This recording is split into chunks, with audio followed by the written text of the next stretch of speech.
I'm gonna show you how to reset your tire monitoring system on your Toyota Tundra. You either want to turn it on the ACC or the on. I'm gonna put mine on. And then what you want to do is go and look on the side panel here on your door. It tells you your pressure. On my front is 30 psi and the back is 33. So what I'm gonna do is go and make sure all my tires are set properly with the right psi. And this is my front tire, and when I measured the pressure, I was reading right at 42 or 43. So what I'm gonna do is let some of the air out until I get down to 30 psi. And the only thing you have to do is pull this little gauge back, and you will hear the air coming out. So if I press hard on it, it will check my pressure.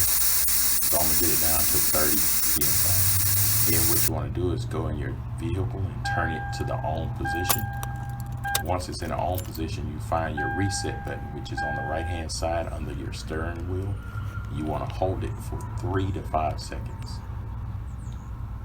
Once you hold it for 3 to 5 seconds, the tire monitor light should blink slowly 3 times. And then once that's done, you want to let it sit there for 3 to 6 minutes, and it will reactivate itself.